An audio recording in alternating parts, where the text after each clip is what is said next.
कहानी की शुरुआत एक छोटी बच्ची को दिखाते हुए होती है जो एक चिट्ठी पर कुछ लिख रही थी, जिसमें वो लिखती है कि अब वो कभी नहीं बदलेगी और ना ही कभी बड़ी होगी। इतना लिखने के बाद वो अपने घर से बाहर आकर खड़ी हो जाती है और सूरज निकलने का इंतजार करती है, लेकिन जैसे ही वो ऊपर की तरफ देखती है तो उसकी आंखें हमें पीली दिखाई देती है। असल में वो बच्ची एक वैम्पायर थी। अब जैसे ही सूरज निकलता है और सूरज की रोशनी उस बच्ची पर पड़ती है तो उसका पूरा शरीर जलने लगता है, जिससे वो मर जाती है। इसके बाद हम देखते हैं कि दिन के समय पूरी दुनिया में कोई भी इंसान दिखाई नहीं देता है और पूरी दुनिया एक खाली जगह बन जाती है। अब ऐसा इसलिए हुआ क्योंकि 10 साल पहले एक इन्फेक्टेड चमगादड़ की वजह से पूरी दुनिया में प्लेग जैसी खतरनाक बीमारी फैल गई थी, जिससे ज्यादातर इंसान वैम्पायर्स बन चुके थे जो अपनी भूख मिटाने के लिए इंसानों का शिकार करके उनका खून पीते थे, जिस वजह से पूरी दुनिया में इंसानों की पॉपुलेशन बड़ी तेजी से कम होने लगी और धरती पर सिर्फ 5% ही इंसान रह गए और बाकी सब वैम्पायर बन गए। अब क्योंकि वैम्पायर्स इंसानों का खून पीकर ही जिंदा रहते थे, इसलिए इंसानों की पॉपुलेशन कम होने से वैम्पायर्स की भूख मिटाने के लिए इंसानी खून की कमी होने लगी थी। इसलिए वैम्पायर रिसर्चर्स वैम्पायर्स की पॉपुलेशन का पेट भरने के लिए इंसानी खून के जैसे ही खून बनाने में लगे हुए थे। वहीं कुछ अच्छे वैम्पायर्स भी थे जो इंसानों को बचाने के लिए लड़ाई लड़ रहे थे, क्योंकि वैम्पायर्स द्वारा इंसानों को पकड़कर लैब में अपनी खून की जरूरत पूरी करने के लिए पाला और मारा जा रहा था। यहाँ से सीन शिफ्ट होता है और हम रात का समय देखते हैं, जहाँ सड़कों पर फिर से लोग दिखने लगे थे। ये सभी वैम्पायर्स थे जो रात को ही बाहर निकलते थे। ये सारे वैम्पायर्स इंसानों की तरह ही जीते थे और रात होते ही अपने अपने काम पर चले जाते थे। यहाँ पर हम एक बूढ़े वैम्पायर को देखते हैं जो रास्ते से गुजर रहे कुछ वैम्पायर लोगों से ब्लड लेने के लिए उन पर अटैक करने की कोशिश कर रहा था, जिससे वो वैम्पायर्स उस बूढ़े वैम्पायर से डर रहे थे कि तभी वहाँ पुलिस आकर उसे बिजली के झटके देकर कंट्रोल करती है। वहीं हम डॉक्टर एडवर्ड डाल्टन को अपनी कार से अपने काम पर जाते हुए देखते हैं। डॉक्टर एडवर्ड ब्रोमली मार्क्स नाम के एक वैम्पायर की कंपनी में काम करता था। ब्रोमली की ये कंपनी दवा बनाने के साथ साथ वैम्पायर्स को ब्लड सप्लाई भी करती थी। एडवर्ड वहाँ सभी रिसर्चर्स का चीफ था। अब बिल्डिंग की सिक्योरिटी से गुजरने के बाद एडवर्ड एक रूम में जाता है जहाँ इंसानों को पकड़कर मशीनों में जकड़ दिया जाता है और उनका खून निकालकर इस कंपनी के रिसर्चर उस खून पर एक्सपेरिमेंट करते हैं। असल में वो इंसानों के खून जैसा ही नकली खून बनाने की कोशिश कर रहे थे, जिससे वो उस नकली खून से वैम्पायर्स की भूख मिटा सकें, जिनमें उन रिसर्चर्स के साथ एडवर्ड भी शामिल था। असल में एडवर्ड भी एक वैम्पायर था, लेकिन उसे इंसानों को ऐसे मशीनों में कैद रखना बिल्कुल भी सही नहीं लगता था और वो अपने इस काम से बहुत दुखी था। इसलिए वो वैम्पायर होने के बावजूद भी इंसानों का खून नहीं पीता था और सिर्फ जानवरों का ही खून पीता था, वो भी कभी कभार। अब यहाँ से एडवर्ड अपनी लैब में जाकर ह्यूमन ब्लड के जैसा ही ब्लड बनाने की कोशिश करता है, लेकिन उसका ये टेस्ट फेल हो जाता है। इसके बाद वो इस कंपनी की मीटिंग में जाता है, जिसमें उसका बॉस यानी इस कंपनी का मालिक चार्ल्स ब्रोमली, उसी की लैब में काम करने वाला उसका साथी क्रिस्टोफर, सिटी कमिश्नर और एक आर्मी ऑफिसर शामिल होते हैं। अब इस मीटिंग में उन्हें पता चलता है कि जिन वैम्पायर्स को खून नहीं मिल रहा वो एक खतरनाक क्रीचर में बदल रहे हैं, जिनको वो सबसाइडर कहते थे। इंसानी खून न मिलने की वजह से उनके कान लंबे और सर आगे से सिकुड़ गया था और इतना ही नहीं, उनमें सोचने की शक्ति भी कम हो रही थी। ये सबसाइडर्स खून के लिए वैम्पायर्स पर भी अटैक करने लगे थे। इसीलिए फिल्म की शुरुआत में वो बूढ़ा वैम्पायर खून न मिलने से इतना आक्रामक बन चुका था, क्योंकि वो सबसाइडर में बदल रहा था। अब क्योंकि धरती पर ह्यूमन पॉपुलेशन सिर्फ 5% ही बची थी, इसीलिए कंपनी का मालिक उनको कहता है कि हमें जल्द से जल्द इंसानी खून जैसा खून बनाना होगा, नहीं तो खून की कमी की वजह से बाकी वैम्पायर्स भी सबसाइडर बन जाएंगे। मीटिंग के बाद ब्रोमली एडवर्ड को कुछ पर्सनल बात करने के लिए अपने ऑफिस में ले जाता है। वहाँ सर्व की गई कॉफी को ब्लड के साथ मिक्स देखकर एडवर्ड कॉफी पीने से मना कर देता है। इसके बाद ब्रोमली उसे बताता है कि उसे कैंसर हुआ था, लेकिन वैम्पायर बन जाने के कारण वो ठीक हो गया। वो कहता है कि उसकी बेटी वैम्पायर नहीं बनना चाहती थी,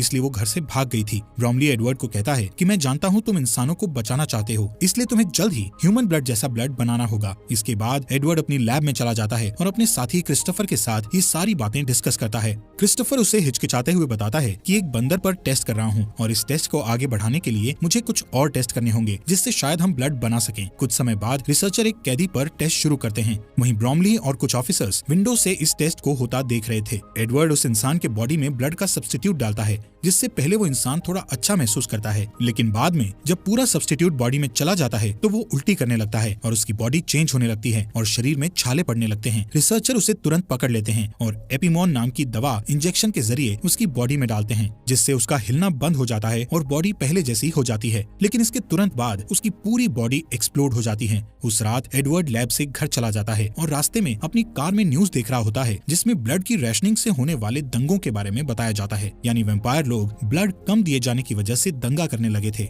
इसी बीच एडवर्ड के कान खुजलाने लगते हैं और वो आईने में अपने कानों को देखने लगता है जो लंबे और पॉइंटेड होने लगे थे। इस बीच ध्यान बटने की वजह से वो सामने आने वाली कार को नहीं देख पाता है, जिससे लास्ट मोमेंट में उसे कार घुमाकर रोकना पड़ता है, लेकिन वो दूसरी कार सड़क के किनारे लगे घेरे में टकरा जाती है। एडवर्ड हेल्प करने के लिए बाहर आता है, लेकिन उसके हाथ में एक तीर लगती है। तभी दूसरी कार से कुछ लोग बाहर आते हैं जो इंसान थे और उनकी लीडर ऑड्री बेनेट थी, जिसके पास एक क्रॉसबो नाम का हथियार था जो उसे वेम्पायर से प्रोटेक्ट करता था। उसी ने एडवर्ड पर तीर चलाया था, लेकिन अचानक वहाँ पुलिस कार की आवाज आती है। एडवर्ड उन इंसानों से कहता है कि वो लोग उससे ना डरें, क्योंकि वो बस उनकी मदद करना चाहता था। फिर वो उन लोगों को अपनी कार में बैठने को कहता है। थोड़े हिचकिचाहट के बाद वो लोग मान जाते हैं। एडवर्ड अपने कार का डे प्रोटेक्शन सिस्टम ऑन कर देता है, जिससे सारी विंडोज ब्लैक हो जाती है, और जैसे ही पुलिस आती है वो अपने हाथ में लगा हुआ एरो निकाल लेता है। जब पुलिस वाला उससे इंसानों के बारे में पूछता है तो वो इंसानों की गलत डायरेक्शन बताकर कहता है कि वो लोग भाग गए हैं। कार में ऑड्री को एडवर्ड का आईडी बैज मिलता है, जिससे उसे एडवर्ड का पेशा और उसका डेट ऑफ बर्थ पता चलता है। जब पुलिस चली जाती है तो वो लोग कार से निकलते हैं और ऑड्री एडवर्ड को बर्थडे विश करती है। फिर वो सब चले जाते हैं। कुछ समय बाद एडवर्ड घर पहुंचता है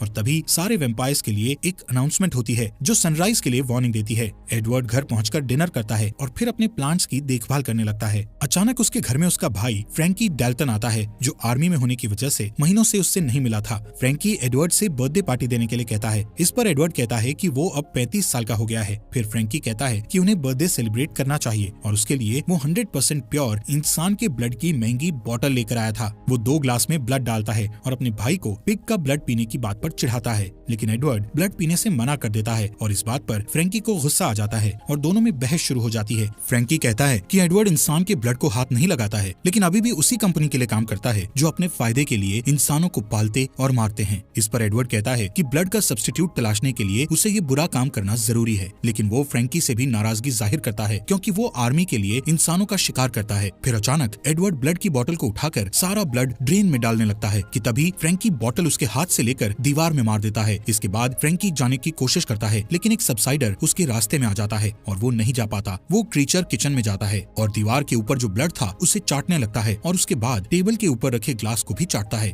इसी बीच फ्रैंकी एक चाकू उठा लेता है, जिससे सबसाइडर चौंक जाता है और फ्रैंकी को दीवार की तरफ धक्का देता है। फ्रैंकी ग्लास के टेबल पर गिर जाता है, जिससे टेबल का कांच टूटकर बिखर जाता है और कुछ सेकंड के लिए फ्रैंकी बेहोश हो जाता है। फिर सबसाइडर एडवर्ड की तरफ बढ़ता है। एडवर्ड एक स्टूल को उठाकर उसे रोकने की कोशिश करता है और साथ ही अपने भाई को होश में लाने के लिए उसका नाम लेकर पुकारता है। फ्रैंकी होश में आ जाता है और फिर चाकू को पकड़ता है। दोनों भाई सबसाइडर पर अटैक करने की कोशिश करते हैं, लेकिन वो जंप करके सीलिंग में लटक जाता है। इससे फ्रैंकी को चांस मिल जाता है और वो उसका सिर काट देता है। कुछ टाइम के बाद पुलिस मामले के बारे में जानने के लिए वहाँ पहुँचती है और कहती है कि अब सबसाइडर शहर में फैल चुके हैं। एक ऑफिसर को उस क्रीचर की एक रिंग मिलती है, जिससे एडवर्ड को पता चलता है कि वो एक लोकल माली था और उसे उसकी बॉडी में खुद के लगाए हुए जख्म भी मिलते हैं जो खुद को खाने से हुए थे। अगले दिन सिक्योरिटी अलार्म बजने से एडवर्ड की नींद खुल जाती है और जब वो चेक करने के लिए लाइट ऑन करता है तो ऑड्री उसकी तरफ क्रॉसबो एम करके खड़ी दिखाई देती है। ऑड्री कहती है कि उसे ऐसे वेम्पायर की तलाश है जिस पर वो लोग भरोसा कर सकते हैं और इसके लिए उसे एडवर्ड बिल्कुल सही लगता है। वो उसे एक पेपर शीट देती है जिसमें एक मैप बना होता है। एडवर्ड मैप को देख ही रहा होता है कि अचानक एक आवाज आती है और एडवर्ड उस आवाज की तरफ मुड़कर देखता है और इस बीच ऑड्री चुपचाप चली जाती है। एडवर्ड जब उस आवाज को चेक करने जाता है तो पता चलता है कि आवाज फ्रैंकी की है। फ्रैंकी उससे ऑड्री के बारे में पूछता है। एडवर्ड उसे कुछ नहीं कहकर टाल देता है। उस रात न्यूज में पता चलता है कि जिन इन्वेस्टर्स ने रिसर्च करने के लिए ब्रॉमली को इंसान सप्लाई किए थे वो लोग अब और सप्लाई नहीं दे सकते थे। अगले दिन एडवर्ड काम पर जाता है और अपने बॉस से मिलकर उससे गारंटी मांगता है कि सब्स्टिट्यूट मिल जाने के बाद उन्हें इंसानों की सप्लाई की जरूरत नहीं पड़ेगी। इस पर ब्रॉमली कहता है कि ज्यादातर वेम्पायर सब्स्टिट्यूट के मिलने से खुश हो जाएंगे, लेकिन कुछ लोग ऐसे भी हैं जो रियल चीज की मांग करते हैं। इस पर एडवर्ड उसे याद दिलाता है कि उसकी बेटी भी उन्हीं लोगों में से एक है। इसके बाद एडवर्ड मैप को देखने के लिए अपने लैब में चला जाता है। जब सुबह होती है तो एडवर्ड अपने घर वापस नहीं आता और अपनी कार में लाइट प्रोटेक्शन ऑन करके मैप के बताए रास्ते से गांव की तरफ जाता है। वहाँ ऑड्री पहले से उसका वेट कर रही होती है। वो उसे बड़े से एक पेड़ के पास आने को कहती है। एडवर्ड अपनी कार ट्री के नीचे पार्क करता है और हैट और सनग्लासेस पहनकर कार से बाहर आता है। वो हमेशा सनलाइट से बचने के लिए सावधान रहता है। वहाँ उसे एक आदमी मिलता है जिसका नाम लियोनल एल्विस कॉर्मैक था। वो आदमी एक वेम्पायर था जो अब इंसान बन चुका था। एडवर्ड उससे जानना चाहता था कि वो इंसान कैसे बना, लेकिन ऑड्री को पास आता देखकर वो चुप हो जाता है। वो देखता है कि फ्रैंकी ने उसे गन पॉइंट पर रखा था। एडवर्ड उसे रोकने की कोशिश करता है, लेकिन वो नहीं मानता और उसे बताता है कि आर्मी की टीम भी आने वाली है। ये सुनकर ऑड्री फ्रैंकी को रोशनी की तरफ धकेलती है और सब जल्दी से एडवर्ड की कार में बैठ जाते हैं। तब तक सोल्जर वहाँ पहुंचकर उन पर फायर करना स्टार्ट कर देते हैं और लियोनेल की गाड़ी भी बर्बाद कर देते हैं। सोल्जर उनका पीछा करते हैं और गोलियां भी चलाते हैं, जिससे कार के डे प्रोटेक्टर में छेद हो जाता है। पहले ऑड्री उसे अपने हाथ से कवर करके मैनेज कर लेती है, लेकिन होल ज्यादा हो जाने के कारण कैमरा भी खराब हो जाता है और एडवर्ड आगे नहीं देख पाता है। फिर लियोनेल ड्राइविंग सीट पर बैठ जाता है ताकि वो रोड को एक होल से देख पाए और एडवर्ड लाइट से छुप जाता है। जब वो लोग कमजोर ब्रिज पर पहुंचते हैं तो लियोनेल बहुत तेजी से ड्राइविंग करके ब्रिज को क्रॉस कर लेता है, जबकि आर्मी ट्रक हैवी होने के कारण ब्रिज टूट जाता है और ट्रक ब्लास्ट हो जाती है और बाकी के लोग पीछे रह जाते हैं। रात होने के बाद वो लोग कार को नदी के पास पार्क करते हैं और लियोनेल एडवर्ड को बताता है कि वो कार में डे लाइट मॉडिफिकेशन लगाने का काम करता था, जो सूरज की रोशनी से कार के अंदर बैठे लोगों को बचाता है और कार में इस तरह के सिस्टम लगाने वाली पहली शॉप उसी की थी। लियोनेल कहता है वेम्पायर्स के लिए दिन में कार चलाना बहुत अमेजिंग होता है, क्योंकि दिन के समय सड़कें खाली होती थी, लेकिन इसमें रिस्क भी था, क्योंकि एक तो सूरज की रोशनी में दिखाई नहीं देता और दूसरा उन्हें अपने शरीर को भी सूरज की रोशनी से बचाना होता है और इस चक्कर में एक्सीडेंट होने का डर रहता है। और लियोनेल के साथ भी वही हुआ था। एक दिन जब वो दिन के समय ड्राइविंग कर रहा था तो उसे कुछ दिखाई नहीं दे रहा था और उसने कुछ खाया भी नहीं था, इसलिए उसकी एनर्जी भी कम हो गई थी और कार गलती से रिवर फेंस में टकरा गई थी। क्रैश की वजह से वो कार के साथ रिवर में गिर गया था और रिवर में गिरने से पहले कार में आग लग गई थी। जब वो रिवर से बाहर आया तब वो वापस इंसान बन गया था। उसकी बात पूरी होने पर ऑड्री एडवर्ड से कहती है कि वो भी सेफ्टी के साथ ऐसी ही सिचुएशन पैदा करे ताकि वो फिर से इंसान बन सके। दूसरी तरफ कंपनी में ब्रॉमली अपनी बेटी के कुछ पिक्चर्स देख रहा होता है, तभी फ्रैंकी वहाँ आता है। ब्रॉमली उसे कहता है कि अगर एडवर्ड तुरंत वापस आ जाए तो उस पर कोई केस नहीं लगेगा। इस पर फ्रैंकी कहता है कि ब्रॉमली उससे जो कुछ भी करने को कहेगा वो करने को तैयार है। इस बीच एडवर्ड और उसके साथी इंसान कार में अपने घर जा रहे होते हैं।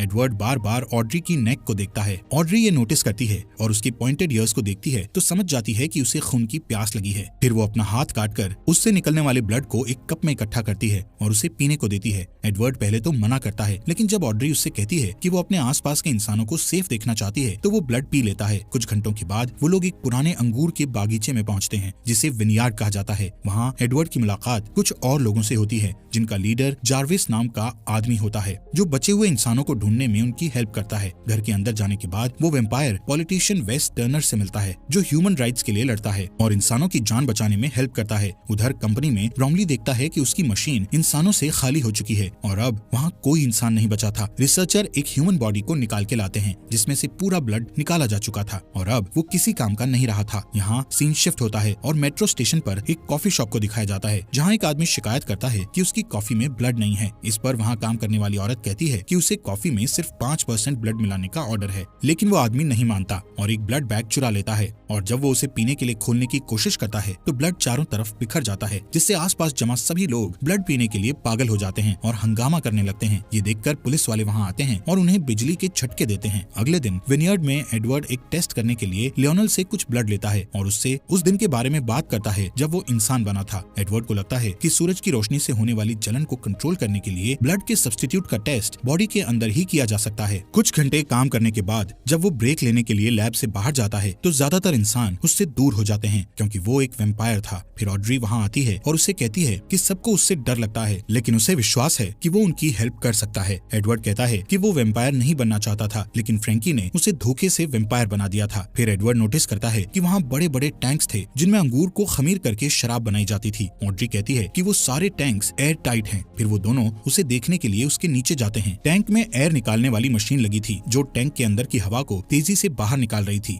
ये देखकर एडवर्ड को लगता है कि वो लोग उसका इस्तेमाल आग बुझाने के लिए कर सकते थे। फिर वो लोग अपने एक्सपेरिमेंट पर काम करना शुरू करते हैं। इस बीच आधी रात को जार्विस का ग्रुप बचे हुए इंसानों को विनयार्ड लेकर जा रहा होता है, जिसमें ब्रॉमली की बेटी एलिसन भी थी। तभी उसकी कार के टायर पर कोई शूट करता है, जिससे कार को रोकना पड़ता है। वो लोग अपना हथियार लेकर कार से बाहर निकलते हैं, लेकिन आर्मी उन्हें चारों तरफ से घेर लेती है और थोड़ी देर तक फाइट करने के बाद सारे इंसान हार जाते हैं। एलिसन विनयार्ड से कांटेक्ट करने की कोशिश करती है, लेकिन थकान से बेहोश हो जाती है। फ्रैंकी उसके हाथ से वॉकी टॉकी ले लेता है और लोकेशन का पता लगाने के लिए उस कॉल को ट्रैक करता है। उधर विनयार्ड में सारे इंसान अपना अपना सामान इकट्ठा करके अपनी कार में बैठ रहे होते हैं और सुरक्षित जगह जाने के लिए टर्नर को फॉलो करते हैं, लेकिन एडवर्ड वहीं रहना चाहता था क्योंकि उसे एक्सपेरिमेंट करना था। लियोनल और ऑड्री भी उसकी हेल्प करने के लिए रुक जाते हैं। इधर एलिसन को जब होश आता है तो वो खुद को अपने फादर के ऑफिस में पाती है और जब उसका फादर ब्रोमली आता है तो वो एक चाकू उठा लेती है। एलिसन अपने पिता से अपने दोस्तों को छोड़ देने के लिए कहती है। ब्रोमली कहता है कि वो उसे देखकर खुश है और उसे गले लगा लेता है। फिर कहता है कि वो उसके दोस्तों के लिए कुछ नहीं कर सकता है।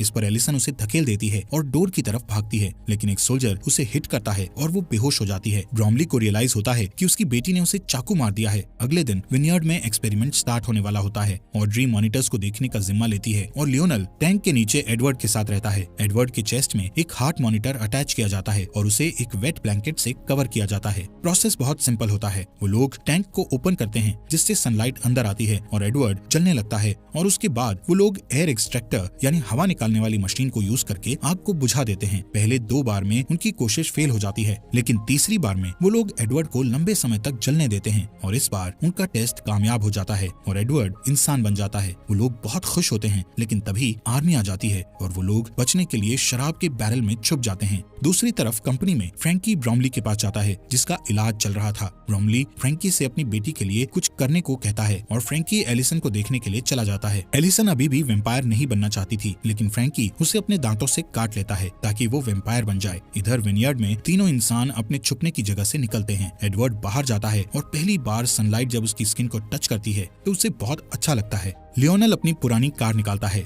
इस बीच कंपनी में ब्रोमली अपनी खाली मशीन को देखने के बाद अपनी बेटी से मिलने जाता है। एलिसन को पीने के लिए ब्लड दिया जाता है, लेकिन वो ब्लड नहीं पीती। ब्रोमली उसके पास जाता है और देखता है कि वो खुद को अपने दांतों से काट रही थी, जिससे वो इन्फेक्टेड हो गई थी। फिर वो अपने फादर पर अटैक करती है और सारी चीजों के लिए उसे ब्लेम करती है। तब एलिसन को वहाँ से हटा दिया जाता है और हर जगह सैनिक कानून लागू कर दिया जाता है, जिसके बाद वो लोग सड़कों पर सबसाइडर से फ्रीली लड़ सकते थे। इस दौरान ऑड्री, एडवर्ड और लियोनल टर्नर के कैबिन में आते हैं, जहाँ वो देखते हैं कि सारे इंसान मर चुके हैं। ऑड्री को लगता है कि अब कोई उम्मीद नहीं बची, लेकिन एडवर्ड कहता है कि वो किसी को जानता है जो उनकी मदद कर सकता है। इस बीच क्रिस्टोफर को लैब में दिखाया जाता है, जो अभी भी एक्सपेरिमेंट कर रहा था। उधर आर्मी सबसाइडर्स को घसीटकर सनलाइट में मरने के लिए लेकर जा रही होती है और एलिसन भी उनमें से एक होती है। उसे मरता देखकर फ्रैंकी को अपनी गलती का एहसास होता है। उस रात क्रिस्टोफर अपने घर आता है तो एडवर्ड ऑड्री और लियोनल को अपने लिए वेट करते हुए देखता है। एडवर्ड उससे कहता है कि उसके पास एक सोल्यूशन है जो सब्स्टिट्यूट से बेटर है और उसे हेल्प करने के लिए कहता है। उनकी बातचीत फोन रिंग होने की वजह से रुक जाती है।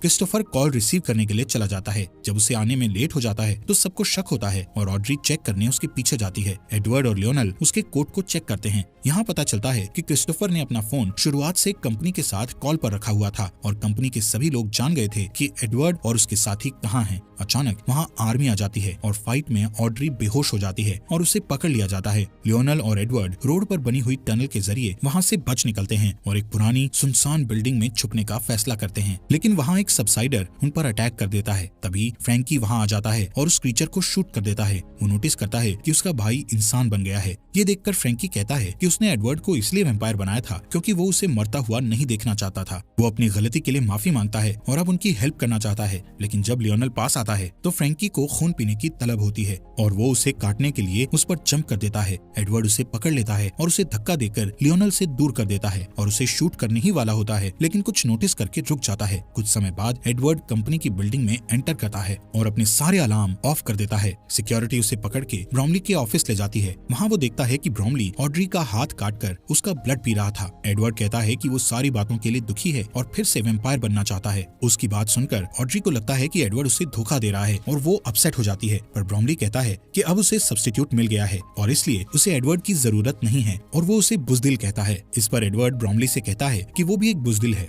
जो अपनी खुद की बेटी को वैम्पायर में नहीं बदल पाया। इस बात से ब्रोमली को गुस्सा आ जाता है और वो एडवर्ड को काट लेता है, लेकिन एडवर्ड कोई रिएक्शन नहीं देता क्योंकि ये एडवर्ड का प्लान था और ब्रोमली इंसान में बदलने लगता है। फिर एडवर्ड को याद आता है कि फ्रैंकी भी ऐसे ही ह्यूमन में बदल गया था। इससे पता चलता है कि जो वैम्पायर ठीक होकर ह्यूमन बन चुके थे उनका ब्लड ही सोल्यूशन बन गया था। इतने में ब्रोमली अलार्म प्रेस करके सिक्योरिटी को बुलाता है। तभी आर्मी ट्रक वहाँ पहुँच जाती है। सोल्जर अपनी गाड़ियों से बाहर आते हैं और डोर ओपन करके देखते हैं कि ब्रोमली चेयर में बंधा हुआ है। सारे वैम्पायर पागल हो जाते हैं और उसका खून पीकर अपना पेट भरने लगते हैं। इस दौरान ऑड्री और एडवर्ड कुछ हथियार लेकर नीचे आते हैं और बिल्डिंग से निकलने ही वाले होते हैं, लेकिन बहुत सारे सोल्जर आकर उनका रास्ता रोक देते हैं। इतने में एक कार ग्लास डोर को तोड़ते हुए अंदर आती है, जिसमें लियोनल और फ्रैंकी बैठे होते हैं। वो सोल्जर्स को हिट करते हुए एडवर्ड तक पहुंच जाते हैं ताकि उसे बचा सकें, लेकिन जल्दी ही उन सबको वापस घेर लिया जाता है। फ्रैंकी एडवर्ड को वहां से जाने के लिए कहता है और सारे सोल्जर उस पर जंप कर देते हैं और उसे खाने लगते हैं। एडवर्ड को अपने भाई की मौत पर दुख होता है।